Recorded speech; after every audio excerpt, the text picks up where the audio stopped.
Hello everybody and welcome back. There have been some really big headlines out there on the PPPLF, the Federal Reserve announcing the extension of the deadline. We're going to explain to you some much needed clarity as to what that means for the PPP program on extended deadlines, because you yourself are still going to need to make a very tough decision on the financial status of your business. Okay, you're going to have to ask yourself three questions. We're going to explain to you what those three questions are, because it can mean the difference of receiving $1,000 or receiving $10,000. Today is March the 11th. Happy Thursday, everybody. This is your daily stimulus update on your first, second, and your third stimulus check, EIDL, PPP Round 2 executive orders. We're going to hone in on PPP on this one so that you can make the best decision for your business. Let's get straight into it.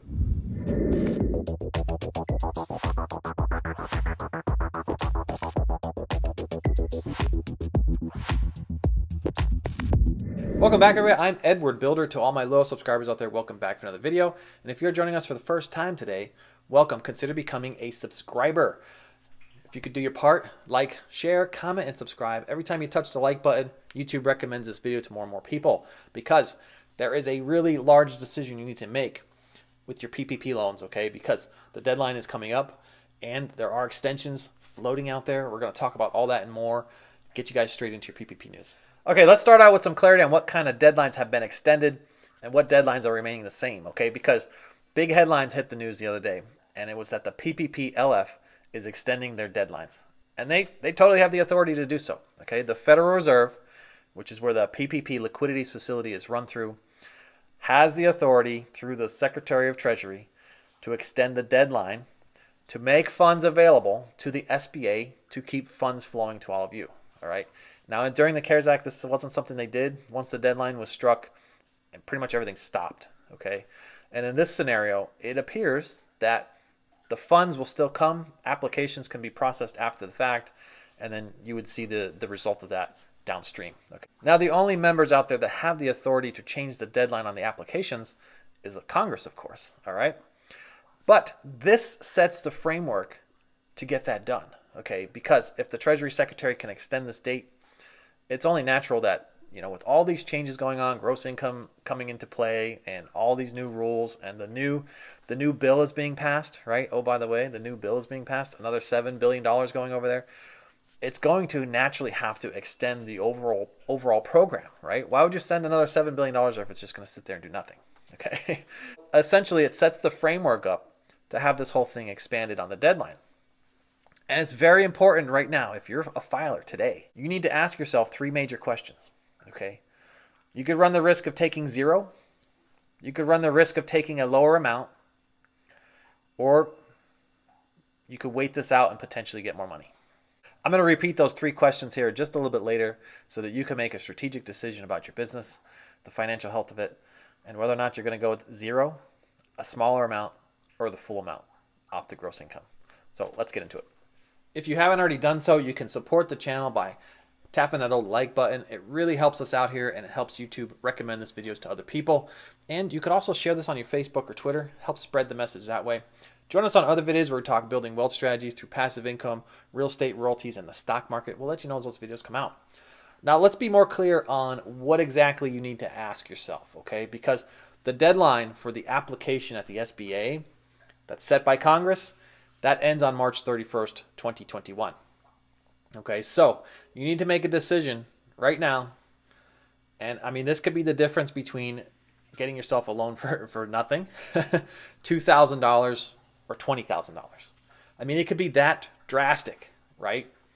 Truck drivers, you guys feel me right now. I know you're all right now chanting and cheering because you have probably one of the hardest decisions there is with all that deduction that comes off of your gross. All right. Let me give you an example first. All right. And then I'm going to walk through those three scenarios as to why this is so critical. This is the difference between making a strategic business decision versus just rolling with whatever's available right now. Okay. Now let's just lay an example on here. Let's go with an Uber driver. And let's just say that Uber driver makes $60,000 in gross. That's everything every ride they took, Uber sent them $60,000 for the whole year. And that person wrote off $40,000. That's with the mileage deduction. That's with some other expenses. Maybe it's insurances. Maybe it's something else, right? You wrote off $40,000. That's going to bring your net down to $20,000. Now, if you were to apply right now and you're in the net zone and you're stuck in the net zone, your application's already submitted, take that $20,000, divide it by 12, multiply it by 2.5. Your loan amount is $4,166. If you applied with the gross income formula, take that $60,000 divided by 12, multiply it by 2.5, and now you're at $12,500. Those numbers are pretty far apart, $4,166 versus $12,500. And this, remember, this is forgivable money, right? If you use it on eligible expenses, you get to wipe this clean, okay? So you need to ask yourself, and this is like playing Russian roulette, right? Spin that whole barrel, right? You could risk right now getting zero. You could risk right now getting a lower amount, taking that $4,166, or you could take your chance at expediting this thing through, which is a low chance, and maybe see the $12,500. So let's just say for a minute you take the first risk, and that's getting zero. Okay, that means that your loan is submitted. It's possibly even with the SBA, and you want to cancel it completely because you want to hold out and see if they're going to extend the deadline, right? The SBA and Congress, you want to see if Congress is going to extend the deadline out to June 30th, like it seems like it's staged up to do. Okay, you want to see if it's going to get extended. So you're going to take a risk and you're going to say, I'm going to go at zero because I want to hold out for that full amount of my gross, which is $12,500. It could be $20,000, right? It could be $20,000 versus $8,000. I mean, it's drastic, right? It's drastic difference. Risk number two is you just take the lower amount and you just move on with your time, okay? But that risk right now looks like you may never be able to adjust it. The SBA right now is currently saying you can adjust that amount. If you got your net, you have to stay with the terms that you were in net, and you can't get gross. You applied for it as net, and there's no way of correcting that right now. Or the last one here is, I mean, it's a bigger risk because you could get this thing withdrawn and maybe try and rush it in by the deadline, which is not very plausible, and in hopes that you're going to get that full amount off your gross income. So I know this is going to be a very tough decision, and I can't make it for you. I just want you to be informed of what your options look like, because it all comes down to whether or not you're going to take a strategic approach on your business versus just taking and rolling with whatever's available at the time, taking a lesser amount and just rolling with it, all right? And hoping that Congress will correct the SBA and allow us to change net to gross. I don't know that it's going to happen. I do believe that it will get extended, but I don't think it's going to be seamless. In other words, I think it's going to end on March 31st, 2021. And I think it's going to be maybe a month or 2 months before it opens again, right? And I think it's strategic with Congress and the SBA because I don't know if you know it or not, but they do talk to each other. And I think it'll be strategic in that sense because they will want to process applications that are currently in the queue, get those things settled down. They have EIDL going on, the Targeted Advanced Grants. They have a lot of things going on at the SBA right now, okay? So they're probably looking at this like, this is a blessing. We're going to just take this gap in time. Congress will probably extend it, but it'll be later, right? So I think that is the move. I don't think it'll be seamless. I think it will be extended, but not right away, okay? That's my take on it. Remember to leave us a comment if you're in PPP Draw 1, PPP Draw 2, who you applied through, and if you got yourself funded. We're trying to track some data here for all the members of this channel. So I just want to give everybody a reminder here on forgiveness. While forgiveness is a wonderful tool to have the whole loan completely wiped clean so you don't have to pay it back, it could also do things that are a little counterproductive, right?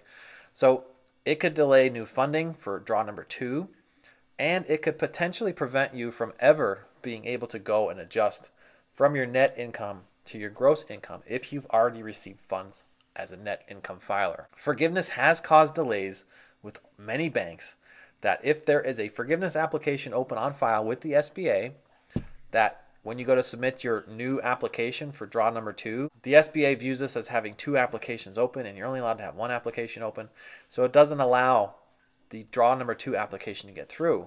And that's a total problem because you don't necessarily need forgiveness to be satisfied in order to get your draw number 2 if you're under $150,000, okay?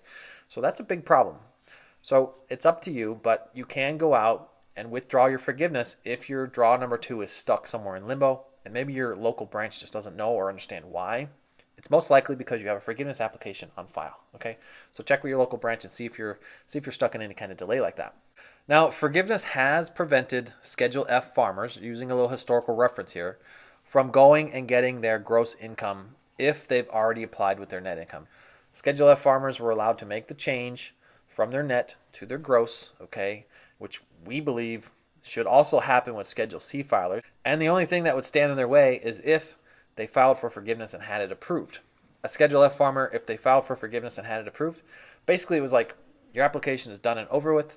You have no debts to us. Got your draw one, and it's over. That's it. It's over with. All right. So applying for forgiveness and having it approved. If you ever want to see the balance of your funds for the gross income because you got net income, you may never see it if you applied for forgiveness. And that's not a good thing because it's time to get our funds. It's time to get back to a state of normal. It's time to get out there and start investing again. Right now in the description, you could check out Webull and BlockFi. Webull wants to give you 2 free stocks valued up to about $1,600 after you deposit $100 into the platform. And BlockFi, if you deposit anywhere between $50 and $250, you could earn 8.6%, up to 8.6%, securing your cryptocurrency. Pretty awesome stuff. I use both of these platforms each and every day. Webull's pretty cool. They let you play games like this, right? Check this out. Spin the wheel. Basically, I invited friends to join the platform, and they gave me a chance to spin the wheel every time somebody signed up. And look at that. I just won free stocks. And the other day, I won this. $262 worth of Facebook stocks. Pretty awesome stuff. If you don't like those stocks, you can just trade them in and invest in whatever is in your interest, right? So Webull's trying to help you build a portfolio, or you could take that and just build your own portfolio. You could follow me on Instagram by finding me in the description. Don't follow anybody else asking you to join them on Instagram. They just want to scam you. I thank you all again, and I'll catch you on the next one. Bye for now.